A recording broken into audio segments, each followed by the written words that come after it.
С.Эрдэнэ контрол комментатор нэвтрүүлэг лав гараг бүр 20 цаг 30 минут.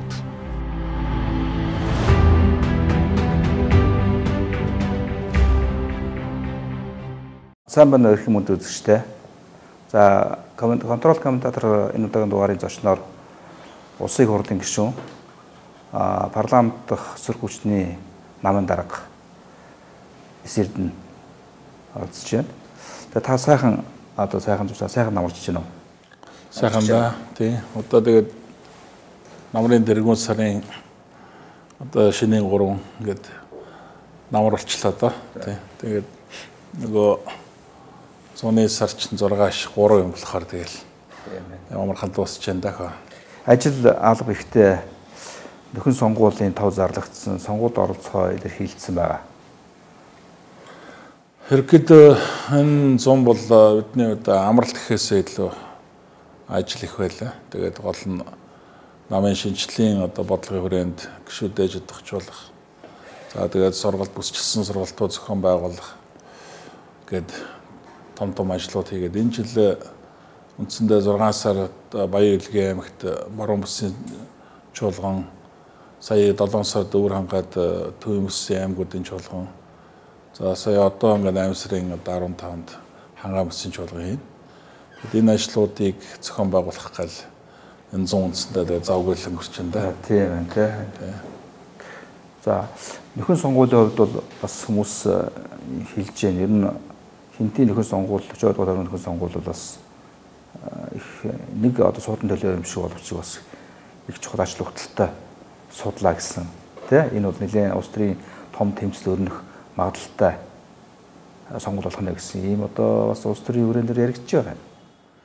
Яг ерөнхийдөө энэ сонгуул бол уг нь бол нэг тийм зайшгүй заавал яваад ах сонгуул биш шүү. Уг нь ажлууд баг багтаашгүй тий. Нэг суудлын утгаараа бол ерөнхийдөө бол хэрвээ тэр сонгогдсон маань өөрөө хариуцлагатай байгаад бүрийнхээ хугацааг ирээ дуустал одоо юу гэдэг нь сонгогчтойгоо итгэлийг даагаад ажиллаж чадсан бол энд ингээд зардал мөн гарч тийм ээ ингээд олон хүний ажил үрж ийм нөхөн сонгуул явагдахгүй байсан л да. Яг нэгэнт ингээд зарлагдж байгаа сонгуул улс төрийн намынхаа хувьд манайх оролцсон гэдэг бол илэрхийлсэн. Тэгээ мэдээж энэ улсын хурлын 40 дугаар тойрог дээр төлөөлөл болж тийм ээ тэр сонгогчдын итгэл найдварыг дааж үүсч чадах итгэл найдварыг авч тэр сонгогчдын хүсэж байгаа үйл ажиллагааг бичлэн хийж чадах тэр хүнээл төвшүүлэндээ урьдчилан судалгаар бас Ардчилсан намын Оюун Баатрын нэр бас гайгүй явж гэн гэсэн тийм мэдээлэл бидний хүрээнд байна шүү дээ. Тэг яг ерөнхийдөө энэ судалгааны байгууллагуудын судалгаа юм бол гарчлага юм байна лээ. Тэг ерөнхийдөө тэрүүгээр харьцангуй манай намаас нэр дэвших магадлалтай хүмүүсийн нэр рейтинг гайгүй яваа гэсэн юм судалгаа байгаа. Гэхдээ яг одоо бол нэр дэвшиж бол тодорхойгүй шүү дээ. Ерөнхийдөө нэр дэвшилтийн асуудал бол намын төвшөнд бол зүгээр одоогор бол судалгааны төвшөнд л явж байна. Харьцангуйгаар юу гэдэг улс төрийн намуудын рейтинг бол их буусан тий их буусан. Тэгэхээр юу гэдэг хувь хүний бас үзүүлэлт өндөр байх болов гэсэн ийм бас таамаг байгаа. Тэгээд одоогор юу гэдэг Монгол ардын намын дарга хөрсөх бол дэвшгүй гэдэг өөрөө дэвшгүй нам нь бол өрсөлдөнд гэхдээ өөрөө дэвшгүй гэдэг бол илэрхийлсэн тий. За Гамбиан бүгд засаг дарга болох дээр бас бидний мэдээлэлээр болох дээр би бол энэ сонгуульд оролцох оролцоод бол ямарч ялах найдар багтаа гэсэн ийм юм уу яагаад гэдэг энэ Монгол ардын намын нэр хүндэх тарган байна уу гэсэн ийм ойлголтод төвлөд байгаа байхгүй. Одоо тэгээд би бол өөрөө нөгөө ямар нэгэн судалгааны байгууллагын хүн биш болохоор яг өнөөдөр нийгэмд ялангуяа тэр Хинтээ аймгийн тухайн тойрогт адил намын рейтинг ямар хүний нэр илүү өндөр байгаа гэдэг бол яг нарийн мэдж байгаа юм байна алга. Зөвхөн бусдын адил яг мэдээллийн хэмжээний төвшөнд бол мэдээлэлтэй байгаа. Тэгээд яг өнөөдөр харахад бол яг уг нь бол энэ Хинтээ аймгийн чинь урдан сонгогдож гарч ирсэн их хурлын гишүүн өнөөдөр ерөнхий сайд болсон байна. Намын дарга гэж. Тийм намын дарга болсон. Одоо гүн нэр хүнд рейтинг бол өндөр байх хэвээр. Тэгээд эрх барьж байгаа нам ч гэсэн өнөөдөр одоо энэ эдгээр нөхөн сонгуульч хэлээ гэсэн. Энэ сонгуул бас ашиг бүлэгч одоо илүү одоо оролцох болов гэж харж байгаа. Манай намын хувьд бид нар гол сүрэг хүчний хувьд бол мэдээж хүний дэвшүүлэлд оролцсон. Өнөөдрийн одоо энэ эрх баригчдын явуулж байгаа үйл ажиллагааны үнэлэлт төгөлөлт өгнө.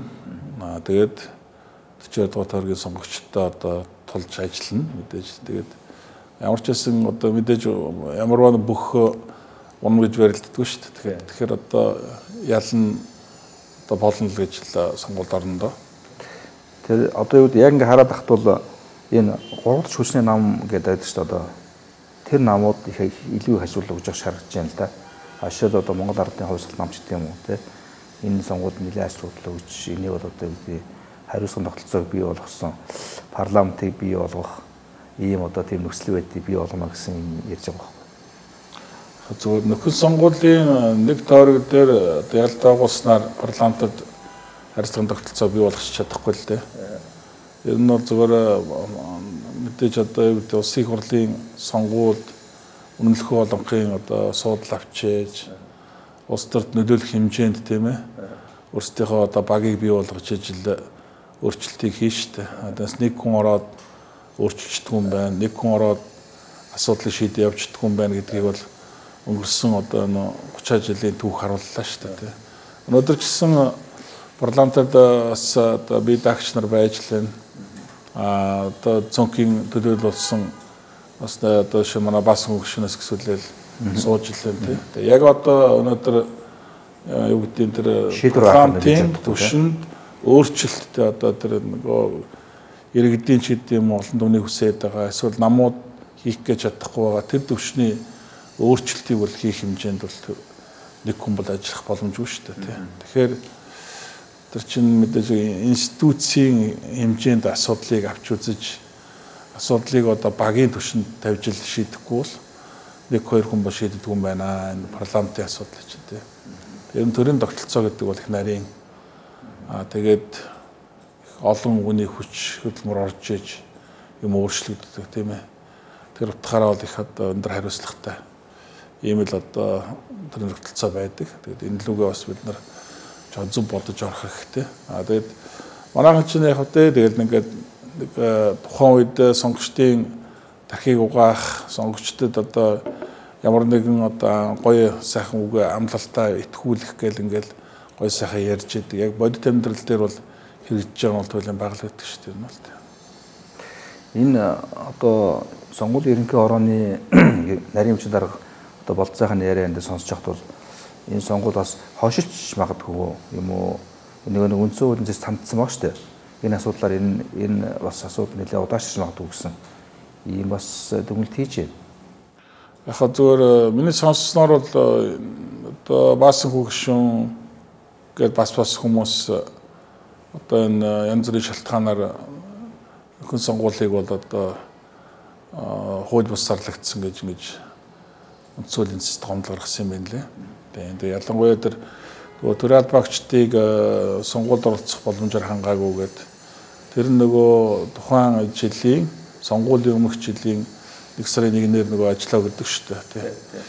Гэтэл яг тэр хугацаа ноёлын хугацааг тэр хугацаагаар тавьж өгөө гэдэг үндслээр тэгээд бас ус жижиг шалтгаанууд дурдсан юм байна лээ. Одоо би бол энд юу гэж харж байгаа гэхээр зүгээр яг нэг талдаа хууль зөрчсөн байх одоо үндсэл бол тэнд харагдаж байгаа. Нөгөө талдаа би бас улс төрийн зорилго тэнд байгаа юм болов уу гэж харж байгаа л да. Эрх баригчдад бол жишээ нь өнөөдөр нөхөн сонгуулийг аль болох явуулахгүй байх, хойшлуулах те сонирхол байна. Дээр нь манай одоо баасан хөгшин шулуух байлгэхэд одоо өөрийнх нь намын дотоод зөрчлөөс болоод хэн нэгэн хүнийг одоо нэр дэвшүүлэхгүй байх те дэвших нөхцөлийг хаах ч гэдэг юм уу. Бас сонирхол байх шиг байгаа юм те. Тэгэхээр энэ ингээд энэ олон одоо сонирхлууд нийлээд нэг юм дээр очичгүй те тэгээд тэр нь одоо нийлээд яваад байна уу гэж би хараад байна л да. Хонцтой дургу онуулсан хоёуланд дургу. Тэгэхээр уг нь бол тэр Хинтээ аймгийн 40 дугаар тойргийн сонгогчдод энэ үлдэж байгаа 2 жилийн хугацаанд уг төлөөлөлгүй баймаргүй л байгаа байхгүй юу? Уг нь бас чинь сонгогчдын нэг хэсэг шүү дээ тий. Нэг хариуцлагагүй хүнээс болоод бүтэн 2 жил улсыг бол төлөөлөлгүй байна гэдэг бол харамсалтай шүү дээ тий. Тэгэхээр уг нь бол төлөөлөлтөй байх хэрэгтэй. Гэтэл тэр төлөөлөл дээр нь заавал одоо хин нэгэн хэсэг бүлэг хүмүүс юм эсвэл хин нэгэн хувь хүний сонирхлыг хангасан очих ёстой юм шиг нэг хэсэг нь үзээд тэгээд тэрвээ тэр нь болохгүй бол тэгвэл танахч байхгүй манахч байхгүй гэдэг зарчим барих гал энэ онцгойн асуудал тавиад байгаа юм бол гэж би харж байгаа шүү дээ. Тэр сонгуулийн хуулийг одоо манайх ингээд ер нь бол сонгуул болохоос өмнөх жил дандаа өөрчлөлтөв шүү дээ. Ер нь тийм одоо баг хөвч болоод тогтцсон байгаа. Тэгээд ер нь сонгуулийн хуулийг ялангуяа сүүлийн бас жилжсэн жишээлбэл одоо профессионал байсныг одоо мажитар болгож өөрчилсөн одоо маш том алдаа болсон гэж одоо бас улс төр энэ улс төрийн энэ одоо барометр хэмждэг Сант Марс сангийн одоо захирал судлаач бас Суматаас хэлж ирсэн л да тий. Энэ бол одоо юу гэдгийг энэ бол бидний одоо юу гэдэг ардчилсан нийгэм хүсэж исэн одоо энэ жишг олон нийтийн одоо гэдэг саналыг тэнцүү хуурладаг энэ жишгийг бол одоо эвдсээ тий. Энийг бол одоо гажуу дуусаа гэсэн ийм шүүмэл гарч ирсэн. Тэгэхээр бол ер нь бол одоо өөрөө харж байна. Энэ нь бол сонгуулийн хуулийг ер нь өөрчлөх шаардлагатай гэж харж байна уу? Хэрэгэд сонгуулийн хууль болгон төгс төгөлдөр хууль гэж байхгүй шүү дээ. Сонгуулийн тухайн хуулиуд өөрсдөө сайн муу талтай тийм ээ. Нэг талдаа сайн тал байна, нөгөө талд бас сар тал байна тийм. Тэгвэл нэг л зүйл дээр би жоо эмзэглэдэг. Тэр нь юу гэхээр ингээд жил одоо яг өөрөө чи ярьж байгаа сонгуул болгоны өмнөх жил ингээд сонгуулийн хуулийг өөрчилдөг тийм ээ. Гэтэл нөгөө сонгогчд маань одоо тэр сонгуулийн улс төрийн боловсролын түвшин ямар байгаа вэ? Тэгээд тухайн одоо шинэ одоо батлагдаад орж ирж байгаа шинэ сонгуулийн тогтолцоо, шинэ сонгуулийн хуулийн тэр одоо асуудлыг сонгогчдод хэр ойлгуулж чадж байгаа вэ тийм. Тэгээд ямар ч одоо мэдлэггүй, боловсралгүй нэгүрэл одоо тэр сонгуулийн ойлголтгүйгээр шууд сонгуул руу орчих мэдээл багтаагаа тийм. Тэр баг нэр дэвшигчд нь өөрсдөө ч баг тэрийг ойлгож байгаа ч юмгүй ч юм уу. Тийм. Тэгээд ордог. Сонгогчд маань ороод харанхуу дугуулаад гарч байгаа шүү дээ үүндээ бол. Гэтэл уг нь бол сонгуулийн хууль өөрөө доктортой байх хэрэгтэй. Сонгуулийн хуулийн одоо нарийн ширээнийг бол сонгогчд маш сайн мэддэг байх хэрэгтэй тийм ээ. Би яаж сонгуулах хэрэгтэй юм тийм ээ.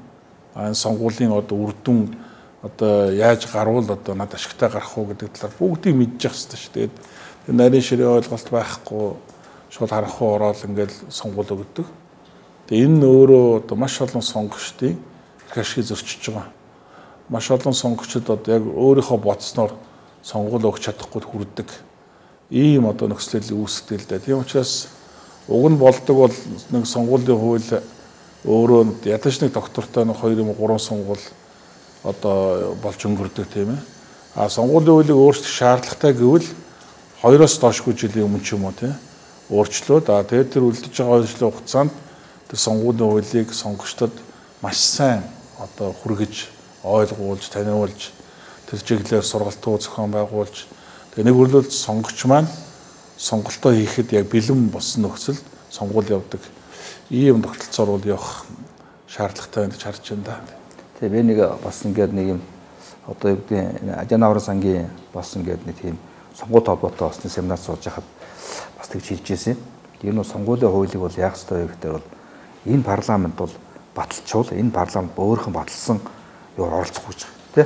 Дараагийн сонгуульд оролцохоор бэлдэж байгаа. Нэгээс бол өөртөө баталчаад өөртөө оролцох нь шудраг биш юм аа. Ер нь бол сонгуулийн хуулийг сайжруулах ёстой. Тэр сайжруулсан хуулийг бол одоо баталчаад тэрүүгээр дараагийн одоо тэр би боддог бол энэ зөв шудраг байсан гэж бодож байгаа тий. Одоо шил бусад улс төрийн өндөрөгчлөлт улс орнуудын хувьд бол альва хууль батлаад тэрийг өөр төр хэрэгэлдэг л байхгүй. Тухайн хууль нь дараагийн одоо бүр их хугацаас хэрэгжиж эхэлдэг.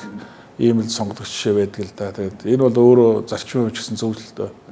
Өөрөө өөртөө зориулж хууль батлна гэдэг бол бас нэг тийм сайн зүйл биш шүү дээ. Тэр нь одоо юу гэдэг ардчилсан за ардчлалын одоо юу гэж байна арчлалын нэг томьёо хэлээд байгаа. нийт томны нөхдөд арчил юу юм бэ гэвэл арчил засгийн эрхийг ээлжлэн барих л гэж байгаа шүү дээ. Тийм ээ. Тэгэхээр бол одоо байгаа ирэх барьж байгаа хүмүүс бол маргааш бол бас юу гэдэг одоо манайхны хэлдгээр юу гэдэг одоо тэр тойргийн гадна гарах ч юм уу, гудамж гарах ч юм уу тийм магадлал их өндөр. Тэгэхээр байгаа үедээ бол хүмүүс хуулиас сайжруулж нөхцөл байдлыг дэвшлүүлэх шаардлагатай гэж байна. Тийм. Ерөнхийдөө арчлалын ч мөн чанарт тэр шүү дээ. Ер нь одоо ингээд тэр хувь хүний эрх хчлөө гэдэг яриад байдаг одоо арчлалын суур зарчим гэдэг. Гэтэл тэр хувь хүний эрх хчлөө гэдэг дотор чинь юу орох хэвээр хөө сонгогдох эрхийн асуудал байж байгаа шүү дээ. Гэтэл тэр сонгогдох эрхийн хөндсөн альва нэг одоо хууль бас зүйл байна гэдэг нь өөрөө арчлалыг одоо хөндөж яана гэсэн үг байхгүй. Тэгэхээр зөв тэр одоо альва хуулийг гаргаад яг өөрөө чи ярьж байгаа тэр зөвхөн өөртөө зориулсан хууль эрх мэдлээ ашиглаад ч юм уу тий батлаа тэгээ тэрийг мөрдөд явах гэдэг бол өөрөө л маш бүдүүлгэл асуудал л да. Манайд бол одоо энэ бол хэвэн болчиход байна шүү дээ тий. Тэгэхээр өөрөлдөл одоо хэрвээ батлах юм бол тэр хуулийг одоо энэ 20 оны сонгуульд ч юм уу хэрэглэхгүй дараа нь 24 оны сонгуульд хэрэглэдэг ч юм уу тий. Ингээ явах юм бол тэр хооронд ч хугацаа байна. Сонгогч ч гэсэн тэр одоо хуулийг судлах тэр чиглэлээр сургалт зохион байгуулах гэдэг маш олон одоо боломжууд бол тэр гарна л та. Зөв сонголт хийх тий. Одоо саяны одоо гам тулгууд дээр алдаа гарч штэ тий. Илэрхий алдаа гарч. За манайх ингээд сошиал телевиз учраас ингээд бас манай үзэгч бас их хүсэлтэй тийм аа. Ингээд одоо зочноос бас тодорхой зүйл байр суурийг сонсч өгч.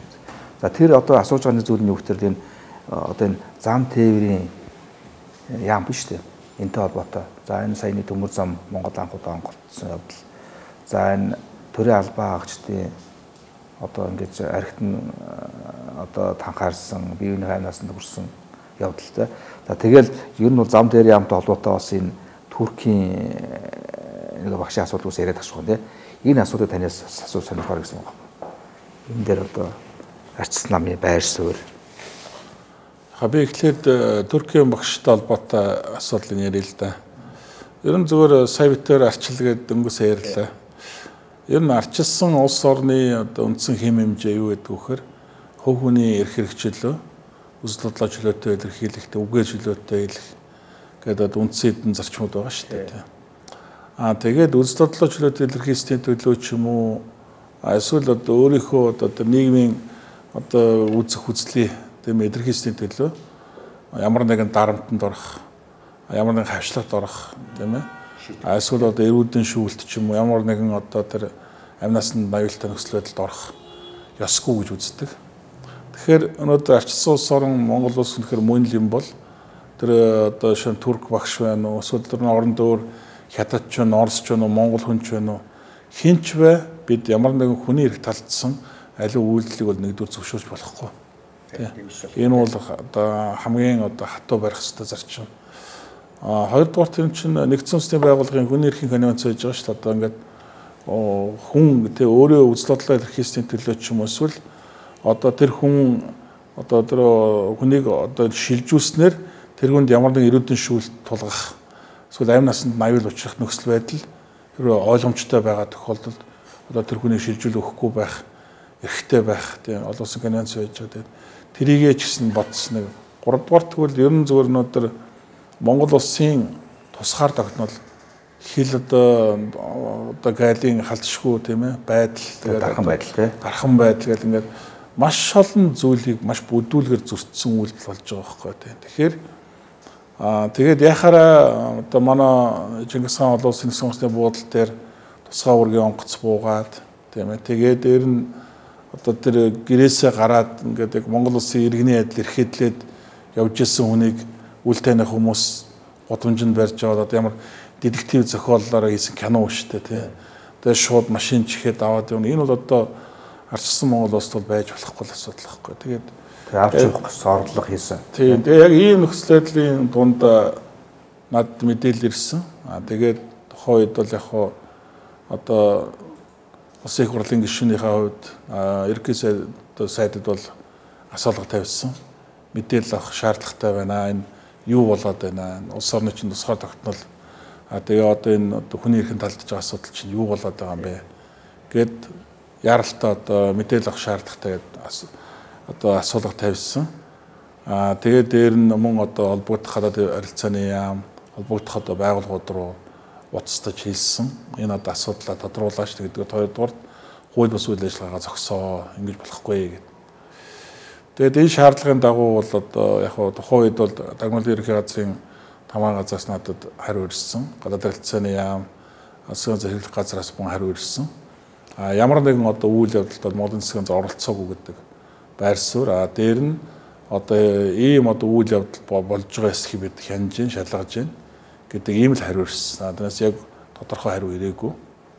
Тэгээд тухайн үед бол яг ямар ч байсан тусгай үүргийн онгоцыг нисэхгүй байх. Тэр дотор хэрвээ энэ хүн одоо суусан гэсэн мэдээлэл авсан.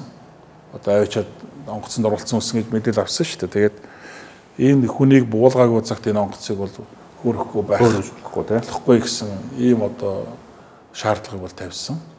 За гадаад харилцааны яам ч гэсэн энэ чиглэлд бас ажилласан. Тэгээд яг ер нь бол би бол яг нарийн процесс нь мэдэхгүй байна. Тэр хүн яаж буусан зүгээр сүүл дээр зам тээврийн дэд цайцаа огцордог цогт гэрэлж нөхөр бол энэ онгоцонд нэг ч хүн суугаагүй, нэг ч хүн буугаагүй, нэг ч юм ачаагүй, ганцхан түлшил авсан гэсэн юм жиргэж ин л дээ. Тэгээд би тэгсэн бол яах тэр онгоц ирсэн юм. Тэ. Ямар зоригтой ирсэн тий. Зөвхөн түлш авах гэж ирсэн юм, яах гэж ирсэн тий. Тэгээд энэ нөхцөл байдлуудыг тодруулах ер нь тэр хүн тэр багш өглөө одоо хулгайлагдаад тэгээд орой тэр эрүүгийн цагдаагийн газар очих хүртлээр хаана байсан. Тэгээд ямар хүмүүс төр байсан. Тэр онгоцонд байсан юм уу байгаагүй юм уу. Тэр онгоц яах гэж буусан тий. Маш олон тодруулах шаардлага байгаа. Ослогдсон гэсэн мэдээлэл байна шүү дээ. Тэгэхээр тэр олон нөхцлүүдийг одоо тодруулаач, тодорхой болгож өгөөч гэдэг шаардлагыг дахиад би хоёр дахь одоо асуулгал ерөөсөө тавьсан. Одоо л албаас хариу ирээгүй. Ер нь бол улсын хурлын гишүүний нэгэн тавьсан асуулт бол гүйс засгал бол өгдөггүй хариулах ёстой. Одоо мэдхгүй хариу хийзэрх юм байна. Рүүг томдлын хуулиараа 30 хоног үлээгээд байгаа юм. Ямар ч ясн дээрх байх гэж бодож байна. Яг ийм одоо үйл явдал одоо мэргэжлийн хүмүүс хэлээд байгаа байхгүй. Одоо шил Бишкект их болдог гинэ.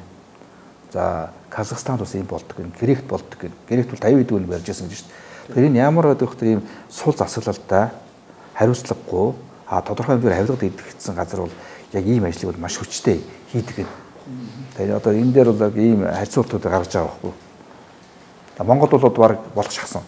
Яг энэ асуудлууд тэгээд тухайн үед олон нийтийн анхаарлын төвд ороод тэгээд олон нийтийн оролцоотойгоор энэ асуудлыг тагсан зогсоож чадсан л да. Гэхдээ ер нь бол цаашдаа бол энэ явдал гарахгүй гэсэн баталгаа одоо байхгүй юм байна гэдгийг бол ойлгосон.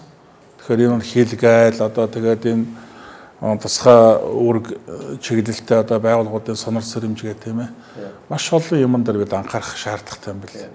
Бид өөрөө бас одоо юу гэдгийг их хурлын гишүүн тэгээд уйлдсан байнгын хорооны гишүүний хувьд бол энэ одоо цагдаа дагнуул гэдэг энэ хүчний байгууллагуудын үйл ажиллагаанд бол цаашдаа анхаарах шаардлагатай байна гэдгийг бол ойлгосон. Тэгээд энэ одоо турк багштай холбоотой асуудал ямар ч байсан Монгол улс одоо хэн дуртай хүнийг өгөө уулчдаг юм байна. Бас хэлгээлаараа ингээд хэн дуртай одоо аль нэг одоо байгууллага улсын одоо хэн дуртай нь орж ирээд Монгол улсад дураараа явж болдгүй юм байна гэдгийг бас нэг удаа ч гэсэн харуулж чадсан.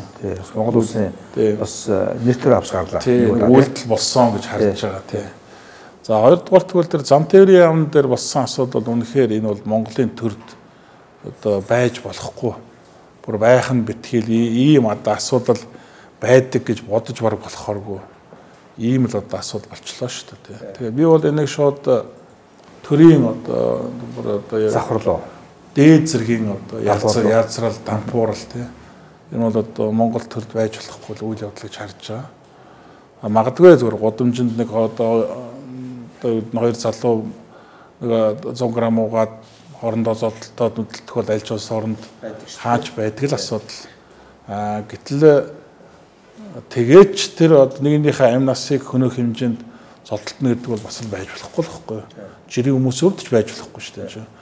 Гэтэл өнөөдөр юу одоо жирийн хүмүүс битгийл одоо Монгол төрийн одоо яамны удирдах түвшинд ажиллаж байгаа хүмүүс ямныхаа байран дээр ихтаа тэгээд зодолдоо тэгээд нэгнийхээ амнаас хөнөөгөө. Тэгээд хамгийн миний гайхаад байгаа юм юу гэхээр хоёулаа биш байсан юм шиг байна. 4 5 байсан юм шиг. Тавлаа гэдэг. Гэтэл яхаараа нэг нь нөгөөтхөө ингээд бүр одоо өхүүлээ, зодоод, нүдээд яргалж яхад нөгөө 3 нь юу арчижсэн. Салгадгүй юм тий. Яхаа салгадгүй. Чинь иргэний үүрэгтэй шүү дээ. Тэ? Гэмтрийгээ таслан зогсоох. А тэгээд дээр нь бас тэг гайхалтай юм төрийн хамгаалттай шүү дээ. Тий. Тусгай хамгаалт уу шүү дээ. Ягаад төрийн одоо тусгай хамгаалтын тэр ажилтнууд тэр одоо асуудлыг таслан зогсоогоогүй. Юу хийж ирсэн тий. Тэгээ яадгийн одоо хүн үхээд дуусцсан төргөн дууддаг, цагдаа дууддаг ажилттай юм ямар ч тийм. Гэт ингээд бодохоор энэ бол одоо шатанда тэнд байгаа зөвхөн тэр хоёр зодолцсон одоо хоёр нөхрөөс гадна тэнд байсан тэр албаагчдаа тэнд байсан тэрийн тусгай албаныхан бол мэдхгүй юм бүгд одоо энэ асуудалд бол хариуцлага хүлээх ёстой. Ер нь ямарс нь зөв биш хүмүүс гэсэн хамгийн наадсан. Эрүүлэр бодоход л тийм шүү дээ. Тэгээ яг энэ бол үнэхээр Монгол төрийн эмгэнэлтэй тий. Тэгээ яг үнэхээр одоо өнөөдөр Монгол Ардын намын энэ одоо ялцрал Монгол Ардын намын дотоод зөрчил өнөөдөр төрийн ялцрал төрийн одоо эмгэнэл болж хувирч байна.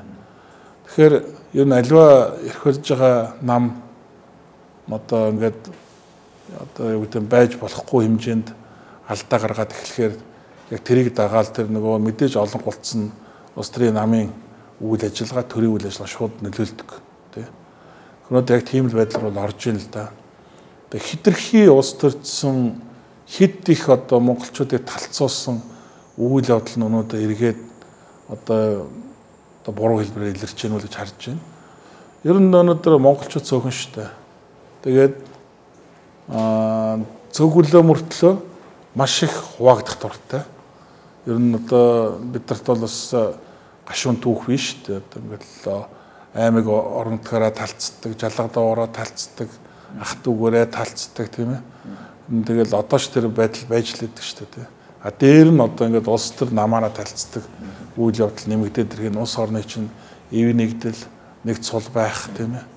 Тэгэл ингээд олон асуудал өнөөдөр маш эмзэг болж байгаа юм л да. Тэгэхээр ийм нөхцөл байдал бол ороод ирлээ. Тэгээд одоо жишээ нь бидний одоогийн байгаа судалгаагаар хэтэл 16 оноос хойш одоо Ардчилсан намын хаягтай тэр итгэл зүгээр одоо олон жил гэмгүй ажиллаа хийжсэн төрийн албаагчид Ардчилсан намын үед ажиллаж исэн гэдгээрээ халагдсан. 30 гаруй мянган өнөөдрийн байдлаар халагдаа. Тэр дотроос чинь маш олон мянган хүн бол одоо шүүх хуулийн байгууллагаар эргэж ажилтан тогтоогдсон. Харамсалтай нь шүүх хуулийн байгууллагаар тогтоочод байхад бүр 3 шатны шүүхээр тогтоогдчиход өнөөдөр ажилд орж чадах хүмүүс өндөө шүү дээ. Хууль хэрэгждэггүй. Хууль хэрэгжүүлдэг. Тэгэхээр ийм нөхцөл байдлыг бид өнөөдөр ингээд өөгшүүлснээр гайл гарч байна л да. Тэгээд нэгдүгээр хоёрдугаар шулуухан хэлэхэд нөгөө л 60 тэрбумын эсэх юм. 60 тэрбумаар Монгол төрийг худалдсан гэж яриад байгаа шүү дээ. Тэр 60 тэрбумаар худалдсан ч вэ, худалдаагүй ч вэ нүү. Ерөөсөө тэр 60 тэрбум гэдэг юмны чинь ард байгаа тэр одоо төрийн албыг ямар нэг хэд ус төрсөн байдлаар ч юм уу эсвэл ямар нэг мөнгөөр ч юм уу ямар нэг эд материалаар ч юм уу арилжсныг гайлахгүй. Энэ үнэт зүйл бол байхгүйсэн байна. Нүүр төр гэдэг үнэт зүйл байхгүй. Байхгүй. Тийм одоо шин төрийн албаагчид бол ямар нэг намаа хариалахгүй байх хэвээр. А тэр аль нам гарчээд ямар бодлого хэрэгжүүлж явах нь биш гол нь Монгол төрийн албаагч Монгол төрийн одоо хүн бол төрийн хүн ажиллаа хийгээд явж байгаа шүү дээ. Гэтэл өнөөдөр тийм биш одоо үндсэндээ бол одоо төрийн алба маань яг л тэр чигээр л бараг намын алба болж хөврлөө шүү дээ. Тэгэхээр ийм байдлыг таслан зогсоохгүйгээр бол улс оронд бол шинжилт өөрчлөлт яриад бол юм төрөхгүй. Тэгэхээр манай намыг магадгүй зарим хүмүүс таарч гисэн л тэгдэг штэ гэж ярьж магадгүй. Магадгүй тодорхой төвшөнд одоо жишээ нь улс төрийн зорилгоор халаас илгээ хийх тодорхой бас нэг хэмжээ гэж бий. Том тодорхой хэмжээ. А тэр хэмжээнээсээ хэтрээд ирэхээр л юм чинь өөрөө утга учраа алдаж эхэлж байгаа байхгүй. А мэдээж тодорхой төвшөнд бодлогын одоо баг бүрдүүлэх тийм ээ. Бодлогын төвшөнд зарим нэг удирдлагыг өөрчлөх гэдэг юм уу. Ийм өөрчлөлт бол байж болно шүү дээ. А гэтэл бүр цэвэрлэгчийн хүртэл өөрчлөлт эхлэхэр чинь энэ чинь өөрөө өөрчлөлт биш. Энэ бол зүгээр солиор болохгүй тий. Тэгэхээр ийм юм руу яваад ингээд өнөөдөр энэ эрх баригчид маань одоо бас нэг юу гэдгийг том алдаа руу явчихуу да гэж харж байна. А ер нь бол анх одоо улс төрд бас олон жил явсан үний хувьд одоо өнөөдрийн эрх баригчдыг ингээд үнэлэхүй олонгуулаад гарч ирэхэд нь би бас анх хараад нэг талдаа одоо гайхаж ирсэн. Үнэхээр одоо яагаад ийм одоо олноор те ийм их хэмжээний саналыг эдэрт өгчөө те юу хийж юу бүтээсэн болоод ингэж вэ гэж гайхаж ирсэн. Тэгээ нөгөө нэг одоо янз янзын лөөр болохаа юм тусдаа жингнээсээ явчих уу яав гэж бас эмзэглэж ирсэн. А нөгөө талдаа би бол одоо яг нэг бол би эдрийн өмнөөс айжсэн. Яандаа гэж тий. Альва нэг юмд ч нэг даац гэж байдаг шүү дээ. Жишээ нь одоо хүнээр бол одоо хүн юу гэдэг биологийн одоо хувьд жишээ нь одоо тавтер бол юу гэдэг нэг одоо бүр яаж таргалаад бүр чихээд одоо юу гэдэг нэг 200 хил байхгүй шүү дээ. 200 хилээс дарах юм бол нөгөө язраад байх болно. Араг яс чинь ингээд нураад унна үстэй даахгүй шүү дээ. Одоо жишээ нь тэр нэг тэрнтэй адилхан зөв машинаараа аваад үзэх юм бол жишээ нь 20 тонны даацтай машин дээр 40 тонн ачаа аччих юм бол тэр машин чинь ингээд хэмхрээд унаа үстэй. Яг тэрэн шиг өнөөдөр чинь эрх баригчид тэр одоо даац гэж юм байна шүү дээ. Тэр даац гэдэг юм хэд дахин хэтэрчтэй. Тэр нямдарч гişүү хэлжсэн шүү дээ. За бид нар өнөөдөр яллаа. Гэтэ маргаашнаас бид нар ихлэ ялгадаж эхэллээ гэж тий. Тэр чинь нөгөө хашир хүн бас одоо мусланда бодож шүү дээ. Ялгад маргааш эхэлж шүү гэж хэлсэн шүү дээ. Тэгэхээр би бас тэр үед тэгж бодчихсон. Тэгээд үнэхээр яанда энэ одоо их зовлогыг үүрэх арга яс эднэрт байгаал байхтаа гэж би нөхөдөө хэлжсэн тий. Тэгээд хэцүү дээ гэж тий. Яагаад хэцүү гэж байгаа нь 96 онд яг Ардчилсан холбоо эслийн засгийн газар 50 судал аваад тэр үед 50 дээр нэмэх нэг 25 гэж байсан шүү дээ. Яг нэг нь бод ашиглуулсан л да. Тэгээд тэр үеийн Монголын төсөлт навч 25 судал. Тэгээд 50 судал аваад тэр үед хөөрчсэн. Гэхдээ маргааш тэнхлээд юу болж эхэлснийг бид мэдж байгаа шүү дээ. Маш олон алдаа руу явж эхэлсэн. А нөгөө хэд олонготой нөгөө бяр намтагдаад одоо нөгөө бусдын үгээр сонсгоо байсан, дотроо биенийгээ сонсгоо байсан, эв нэгдлэн задарч эхэлсэн тий. Бүлэг хураагц туваагдж эхэлсэн гэл яг тэр зовлон өнөөдөр энэ эрх баригчид туулж байна л да. Тэгэхээр бас 2000 онд бас ингэсэн шүү дээ. 71 судлаа болоо өдөр чи ялаа 72 судлаа болоо тий. Тэгэл мөн л юу болж хувирлаа тий. Нөгөө талд нь гүн далаа. Тий. Тэгээд иймэрхүү манай талигаач нарын цэцэрлэлт гүн далаа байсан шүү дээ тий. Тэгэд ийм зүгээр нөхцөл байдлуудаар харахад бол өнөөдөр яг энэ эрх баригчдын хит одоо асуудал бодлогогүй, зорилгогүй, зохион байгуулалтгүй тэгээд ялж лээвэл ямар ч аргаар хамаагүй ялъя гэдэг хит тэр туушрал нь өнөөдөр төсөөлөөгүй ялалт тий. Өөрсөнд нь эргээд гайвалж байгаа байхгүй тий. Одоо жишээ нь 16 онд дэвшүүлсэн нөгөө эрх баригчдын одоо амлалтаас нэг ч амлалт би эргэцсэнгүй шүү дээ өнөөдөр хүртэл. Тий шүү дээ. Одоо 2 жил гарan өнгөрчөөд байна. Тий. Одоо бүр их хугацаа талуус итэрчээ явж байна тий. Гэтэл тэр одоо Монгол Ардын намын дэвшүүлсэн мөрийн хөтөлбөрөөс өнөөдөр нэг ч зүйл залт хэрэгжсэнгүй. Би л санаж байна. Гол дөрвөн зүйлийг санаж байна. Нэгдүгürt бол улс орны тогтвортой байдлыг хангана гэсэн. Тэгээ засгийн газар унахсан тий. Хоёрдугаарт нэдэр чинь сонгуульд ялуул маргааш Эрдэнэтийн 49% уцаар төр давна гэсэн. 2 жил өнгөрч байна тий. За дээр нэдэр чинь за эдийн засгийг одоо өсгөх гэсэн байхгүй. Өөр нэг мэрэгжлийн засгийн газар байгуулна гэл ингээд одоо тодорхой нэг эдийн зүйл байгаа байхгүй. Одоо айлт тий шинэ өр бий болохгүй гэсэн. Тий. Өрийг өрөөр дарахгүй гэсэн. Тий. Тэгээ одоо бүгдийг хийж байгаа шүү дээ. Тэгээд хүүхдийн мөнгийг ялгаргүй болгоно гэсэн. Оюутны мөнгийг үргэлжлүүлж болгоно гэсэн. Тий. Тэгэл ингээл цалин тэтгэврийг үе шаттай нэмэгдүүлнэ гэсэн. Гадаад өрийг одоо бууруулна гэсэн. Татварыг бууруулна. Татварыг үе шаттайгаар бууруулна гэсэн. Гэтэл эсрэгээрээ 7 төрлийн татварыг нэмлээ.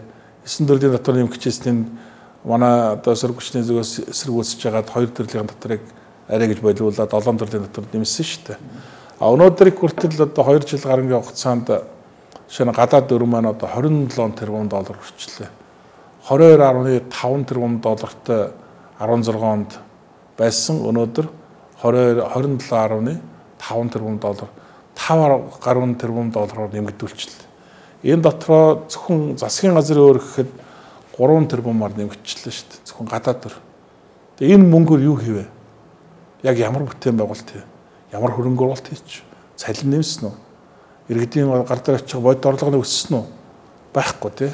Тэгэхээр энэ мөнгө хайчиж. Татварл нэмээд нь шүү дээ. Одоо энэ мөнгө хайчиж болно тий.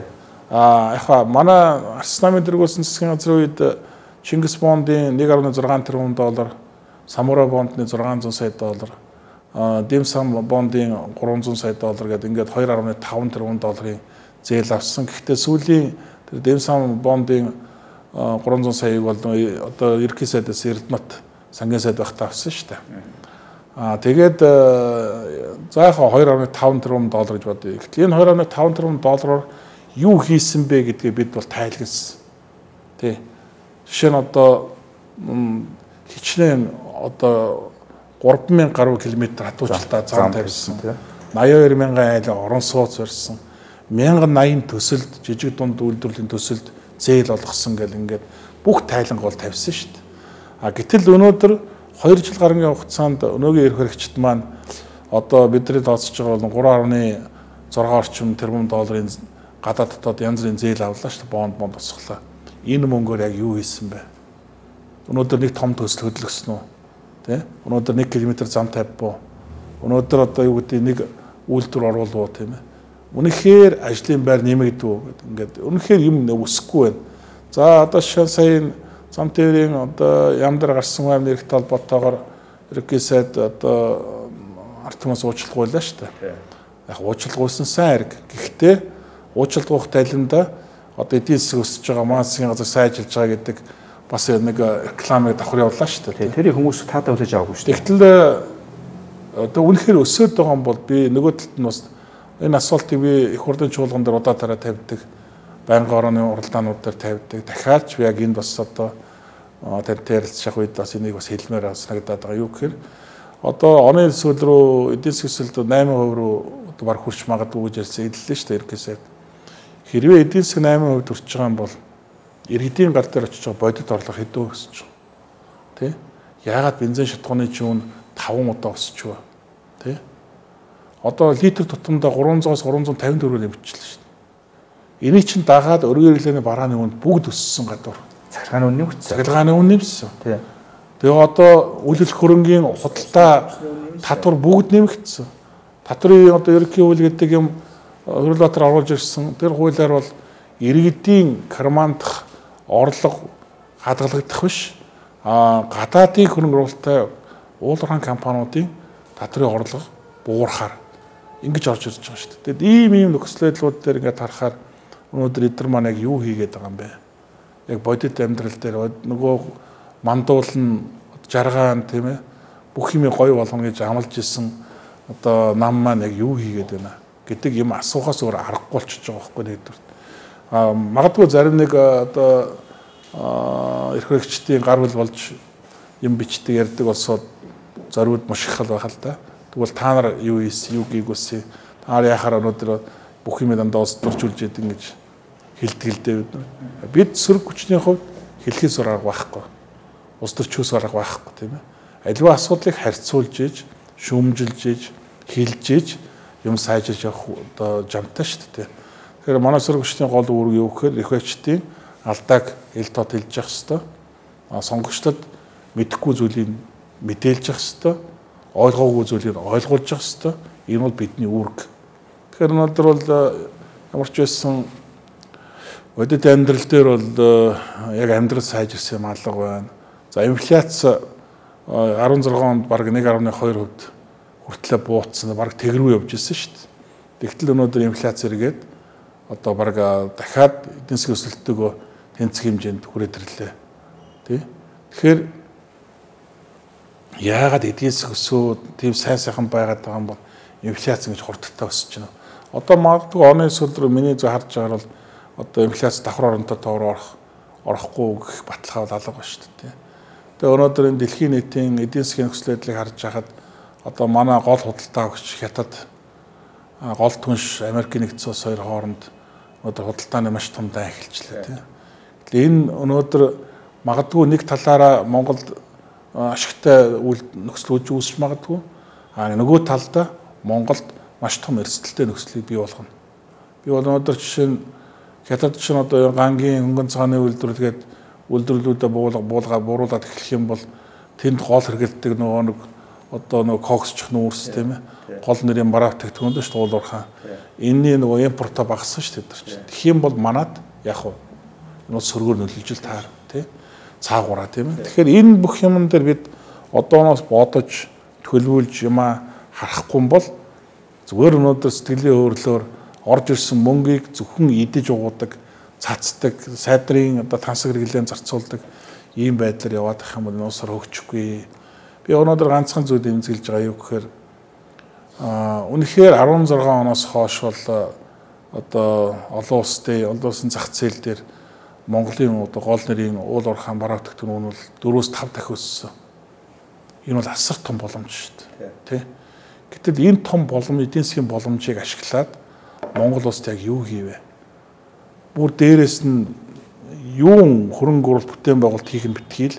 Дээрээс нь олон улсын валютын сан гэдэг нэг байгууллага урьж оруулж ирээд хамаг юмаа тэр байгууллагаар заалгаад тий.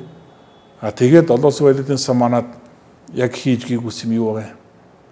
Олон улсын валютын сан орж ирээд шинэ дэлхийн зах зээл дээрх уул уурхаан бараа бүтээгдэхүүн үнийг өсгөөгүй шүү дээ. Тий.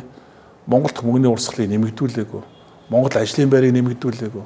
Монголд үйлдвэрлэлийг нэмэгдүүлээгүй. Тэгээ юу хийсэн? Тэгээд эдийн засгийн өсөлт одоо бий боллоо. 1.2% өсөлттэй эдийн засаг өгсөн шүү бас өсөлтгүй биш, өсөлттэй эдийн засаг өгсөн шүү тий. Хасах биш тий. Тэрийг өнөөдөр одоо нэг 6-7% түргээ явж байгаа тий.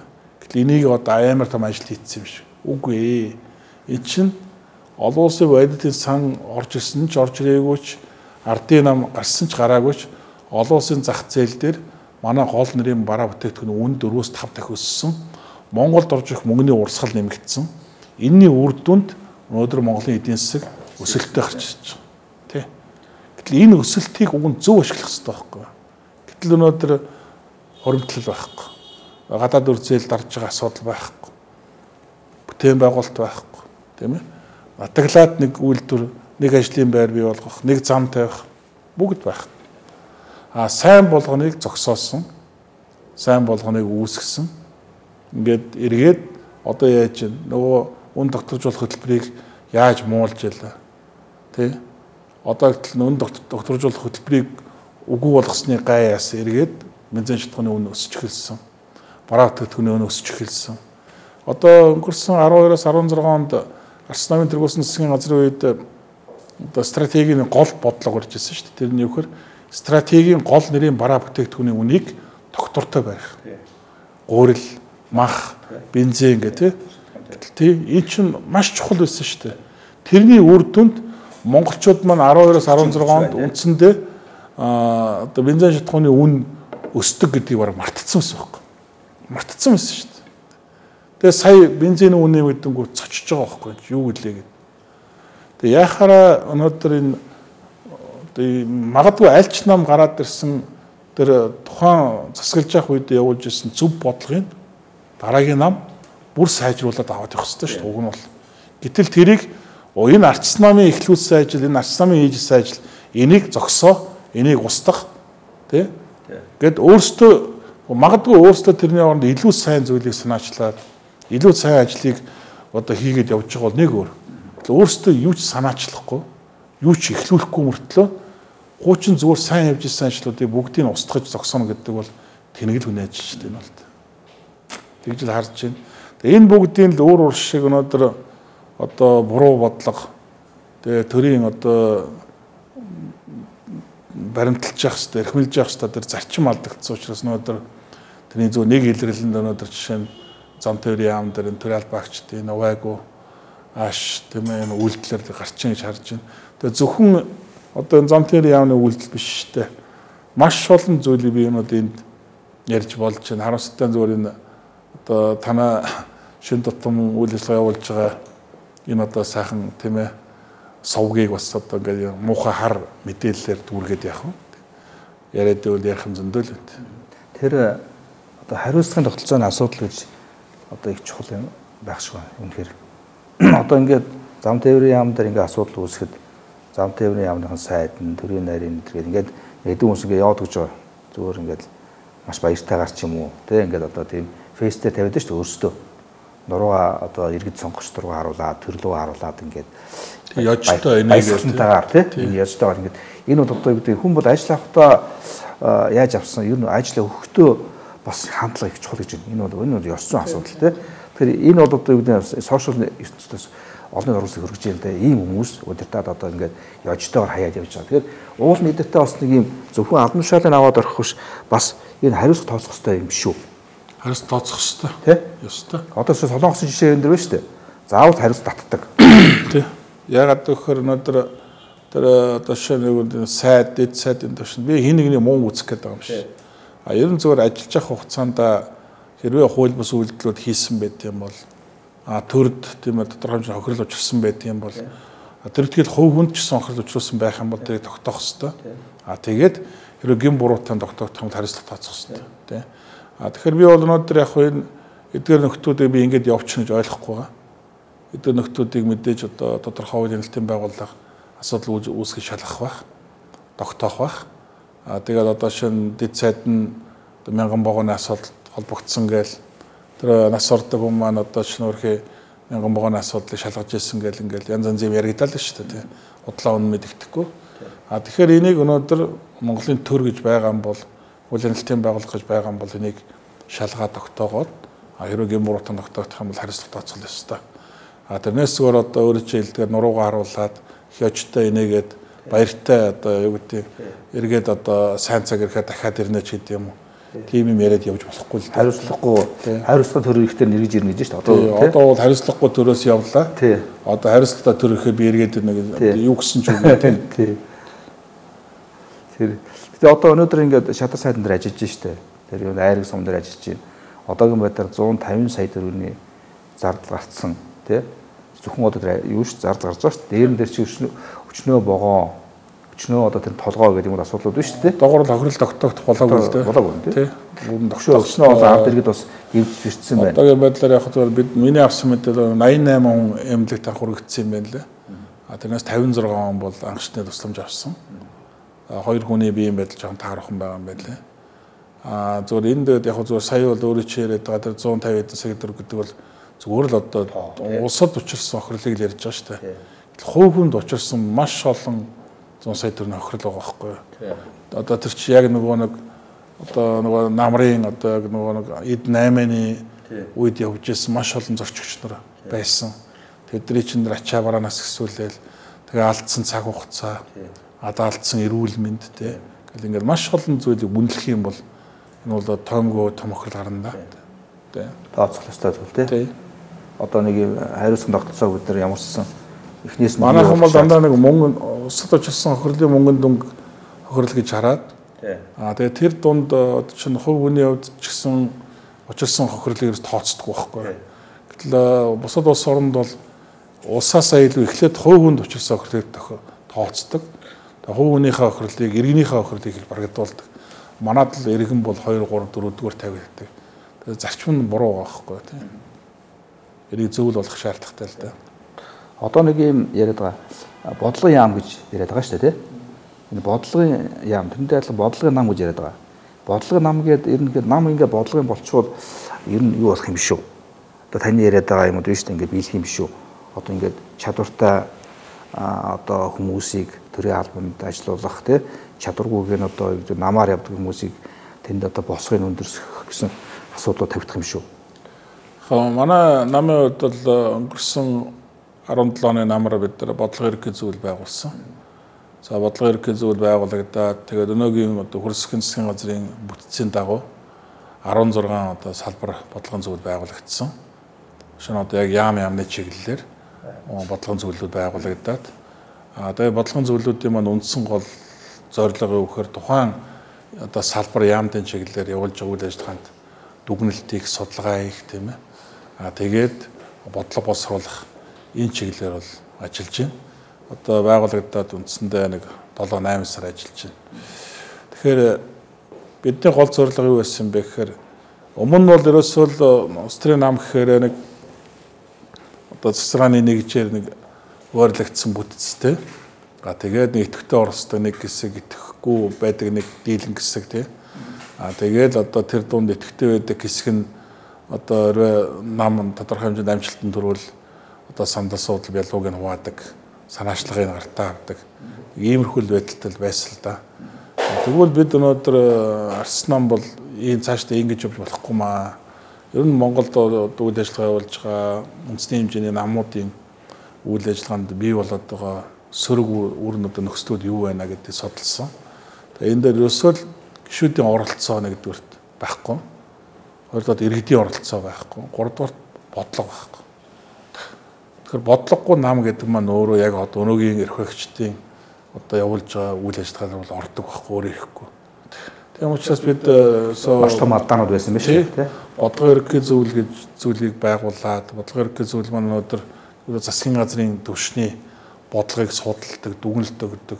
Тэр хэмжээний дараагийн өөрийнхөө одоо тэр намын хэмжээнд хийх хэрэгжүүлэх ажлуудын бодлогыг боловсруулдаг гэх юм харьцуулсан юм том одоо эдийн шилжгээний одоо хэмжээний том байгууллага одоо бий болгож ин гэсэн үг л дээ. Тэгээд ингээ ажилласан. Тэгээд энэ лүгээ одоо нөгөө төлөөллийн төв байгууллага болсон манай үндэсний бодлогын хорооны гишүүд маань өөрсдөө одоо яг их хурлын гишүүд нөгөө байнга ороод хуваагддаг шиг өөрсдөө саналаараа энэ бодлогын салбар зөвлөлүүд рүү хуваагдаж ороод тэгээд тэнд тэр бодлогын зөвлөлийн үйл ажиллагаанд оролцож байгаа дэр нь оноогоор үнэлгээ өгөөд тий бодлогын зөвлөлийн үйл ажиллагаанд хэр идэвхтэй оролцож чинь тэр хэмжээнд өндөр оноо аавна оролцохгүй бол 0 оноог нь хэрвээ бодлогын зөвлөлийн үйл ажиллагаанд оролцоогүй тохиол тэр хүн бол цаашаа улс төрийн ямар нэгэн карьер хөөх ямар нэгэн одоо албан тушаалд очих боломж бол байхгүй гэдэг ийм юм л бол явж ирсэн. Тийм гишүүдийн оролцоо. Тийм нэг бол бид өөрөөсөө бодлогын нам болгох тий бодлого боловсруулах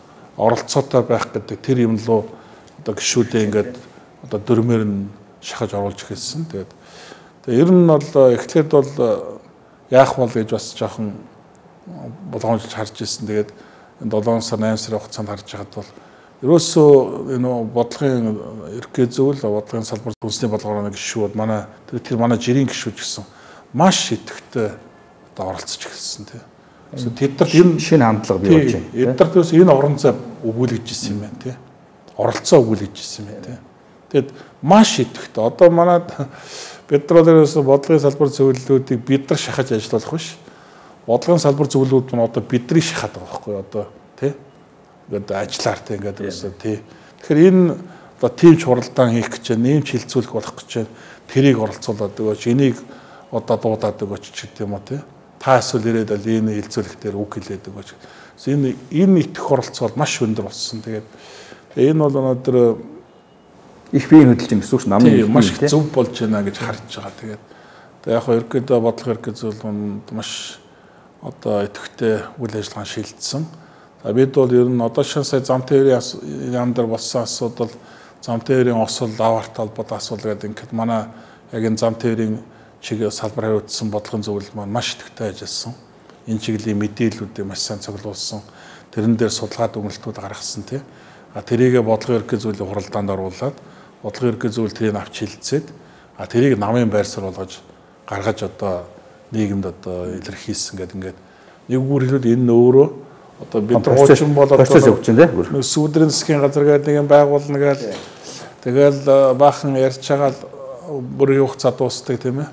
Тэгэл сонгуул болдог байсан. Тэгвэл энэ удаад бол харин энэ бодлогын ерхий зөвлөл маань яг үндсэндээ бол энэ сүүдрийн засгийн газрын тэр үүргийг тий биелүүлээд тэрлүү ороод яг бодиттой ажиллах юм бол болдгийм байна гэдгийг бол энэ 7-8 сарын хугацаанд харлаа л да. Тэгээ маш идэвхтэй ажиллаж байгаа. Ер нь зөвхөн бодлогын нам болох нь бол өөрөө нам бол эрүүл байх. Одоо өөрөө чи яриад байгаа тэр хариуцлагатай байх тийм ээ. Гишүүдийн оролцоо буюу болсон үшнээ зөв бэлдэх гээд маш олон юм лөө энэ одоо намыг бол зөв талаар нь явуулж байна л да. Тэгэхээр одоо өнөөдөр жишээ нь бодлого ингээд ярих хүмүүс мэдээж ингээд ойлгохгүй янз бүрийн гайхаад байж магадгүй. Нэгдүгээр нам өөрөө хэрвээ дараа нь одоо жишээ нь засаг барих хэмжээний улс төрийн хүчин болох юм бол юу хийх юм? Ямар бодлого боловсруулах юм те? Ямар бодлого хэрэгжүүлэх юм? Дээр нь болсон хүчнээ чадахжуулах, бэхжүүлэх, бэлтгэх тал дээр маш одоо том боломжинд гарцаар хүн дээр тулдаг шүү. Одоо шинэ одоо манай бодлогын салбар зүйлүүдээр ажиллаж байгаа улсууд бол яг тэр салбар руу одоо бэлтгэж эхэлж байгаа байхгүй. Одоо энэ хугацаанд судалгаа хийж, дүнэлт хийж, эрхлэгчтэй алдаа оноон дээр эрхлэгчтэй алдаа оноон дээр одоо ажиллаж байна тий. Чи өөрөө бэлтгэж эхэлж байгаа байхгүй. Маш одоо тэгээд дараа нь гараад ирэхэд бол тэр салбарын чиглэлээр одоо наацхийн мэдлэгтэй, мэдээлэлтэй болсон хүчин бэлтгэж байгаа байхгүй тий. Тэгэхээр энэ лүү явж ажиллах нь зүйтэй юм. Ер нь аль ч улс төрийн хүчин бол өнөөдөр одоо институцийн хэмжээнд ажиллах зайлшгүй шаардлага байна гэж. Тэгээд ижил ер нь гадаад бус улс орн ч гэсэн яг энэ төвшөнд ажилладаг юм байна. Тэгээд бид нар бас одоо дэлхийн ард холбооны гишүүн намын хувьд яг тэр гишүүн орнууд руугаа энэ гадаад харилцааны чиглэлээр нэлээд идэвхтэй ажиллаж байгаа. Тэгээд сая бид нар сэддэн одоо орнуудад намын чиглэлээр бол одоо гишүүдэд солилцсон, харилцаа ажил хийсэн, туршилтсан, уулзалтууд хийсэн гэдэг энэ бүгд бол өнөөдөр бас манай намын үйл ажиллагаа нэлээд тус нэмэр болж байгаа. Ер нь зүгээр ийм нэг хэсэг хугацаанд үүдийн одоо нэг 2 жилийн өмнө ч юм уу одоо энэ эрх барьж ээлжиж эрх барьдаг 2 нам байгаа шүү дээ. Ардчилсан нам манай энэ 2 намыг хурдд орж ийнө гэж бас ингэ харж ирсэн шүү дээ. За яг тэгээ дараад нь бол юу гэдэг ингээд сонгуульд Ардчилсан нам ялагдсан би бодоод бас их энэ бас Ардчилсан намд ашигтай хууль өрөөс бий болгосон юм болов. Тэрнээс хойш Ардчилсан бас намын шинжилгээ бас ирч хүчтэй хийлээ. Тэ намын даргын сунгаас хавлаад нам дотоод зохион байгуулалтыг маш хөөшлөлт хийсэн. Энэ бол одоо юу гэдэг одоо Ардчилсан намын хувьд бол маш хожил гэдэг юм уу?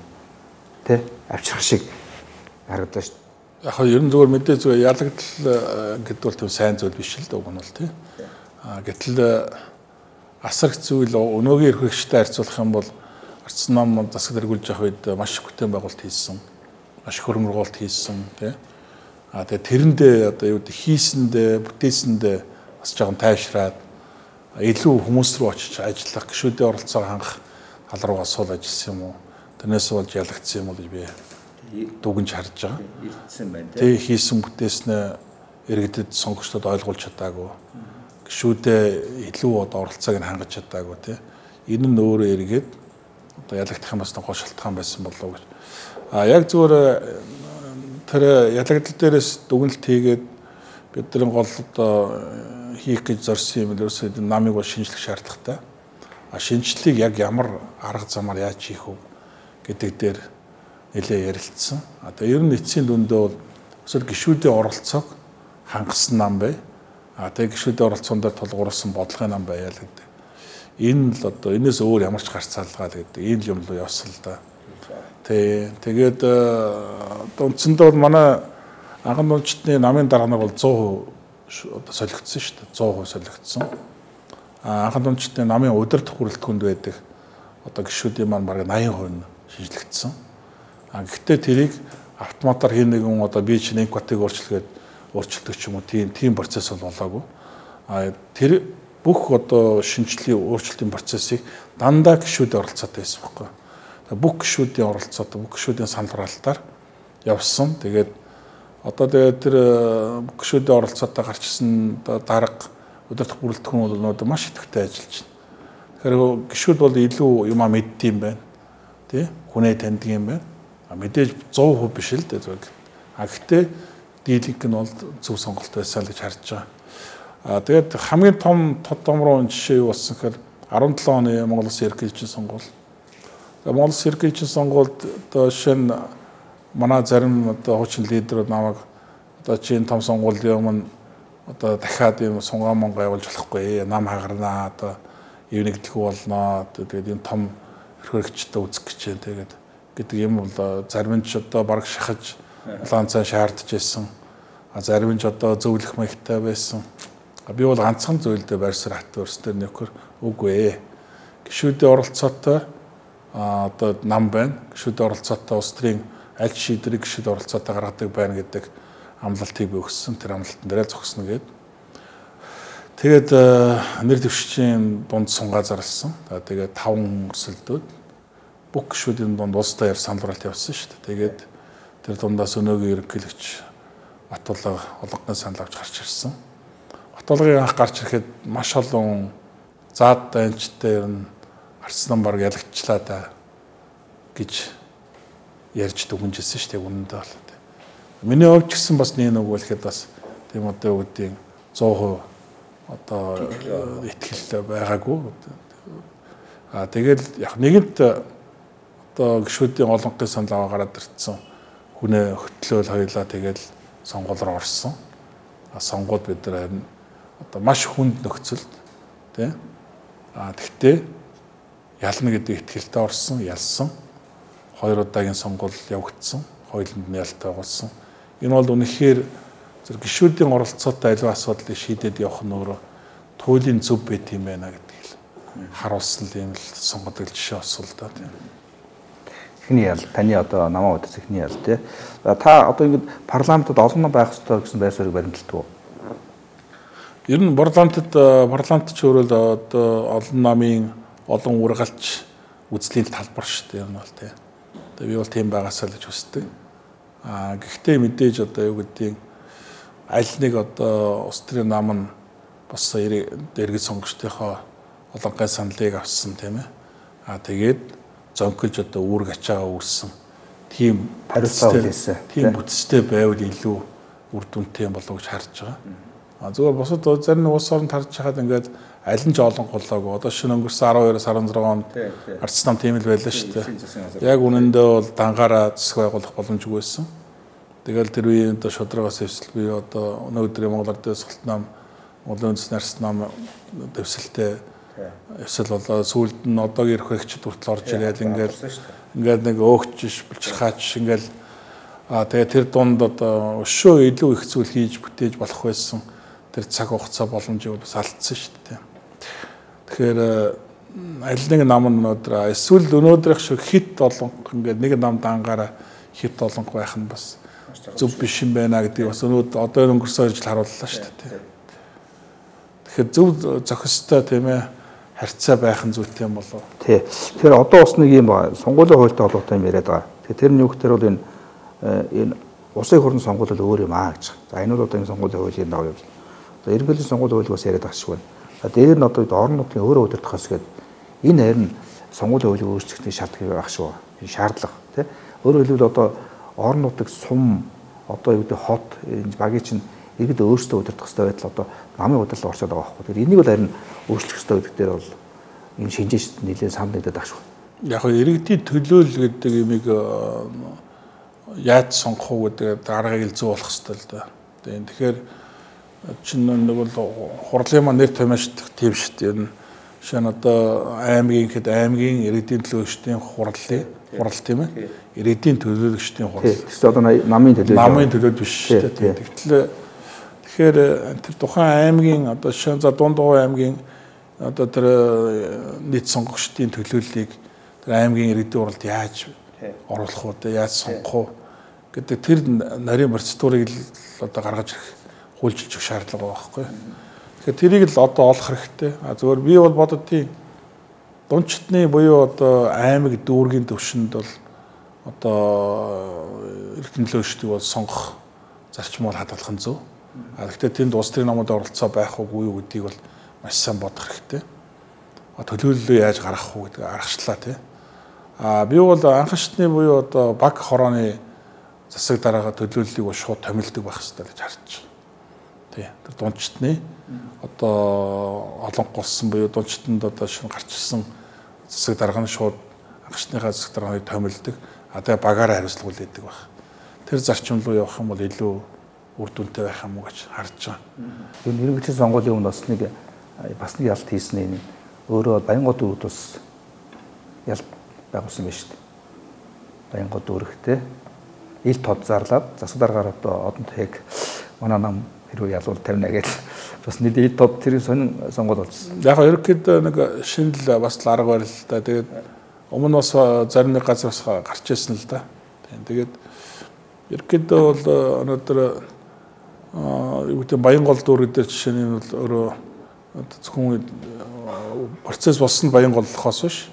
Уг нь аль ч аймаг дүүрэг дээр уг нь ингээд явуул их зөв юм уу гэж харсан.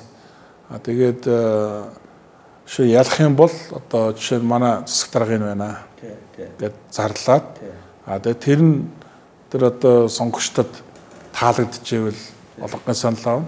Таалагдахгүй бол авахгүй шүү гэдэг юм тий. Яг тэр шиг одоо уг нь бол одоо юу гэдэг юм бусад зарим улс орнд байдаг шүү дээ. Одоо ингээд бид одоо юу ах юм бол манай ерөнхий сайд энэ байна гэж зарладаг.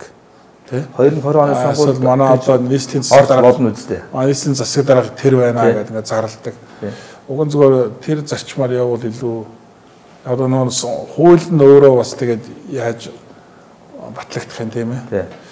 Ерөн зүгээр улс төрийн намууд хэрвээ эр зэрэг гаргаад өөрөөсөө кандидатыг зарлаад явахд болохгүй зүйл байхгүй шүү дээ. Харин тэгвэл энэ ил тод болно шүү дээ. Айхтар нэг хуулиар оргилцсан юм бол байхгүй шүү дээ.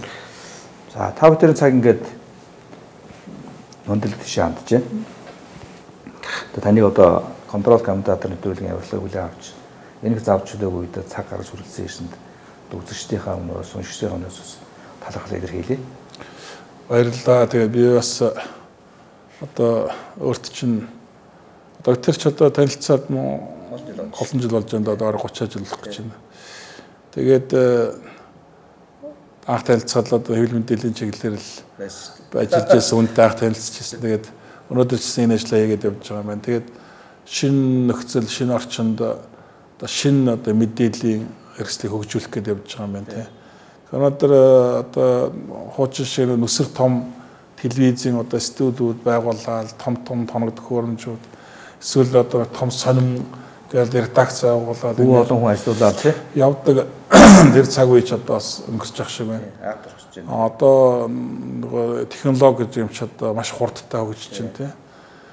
Техник тоног төхөөрөмжийн боломж ч маш өргөн болж байна тий. Ийм цаг үед одоо өөрөө бас ийм сайхан одоо мэдээллийн сувг бий болгоод тэгээд олон түмэнд бас хүртээмжтэй юм үйл ажиллагаа явуулж байгаа ч надад амжилт хүсье. Тэгээд бас ийм одоо шинэ тутам мэдээллийн сувгаараас одоо миний бас үзэл бодлыг, байр суурийг илэрхийлэх одоо боломж олгож өгсөнд танд болон танай хамт олонд одоо баярлалаа. Тэгээд амжилт хүсье. За баярлалаа. Тэгээд бас одоо олон түмний өсөн үлээдэг олон сайхан нэвтрүүлэг, олон сайхан мэдээллийг бэлтгэж хүргэж байгаарай гэж хүсье да. За баярлалаа тань. За таны ажил бас амжилт хүсье. С.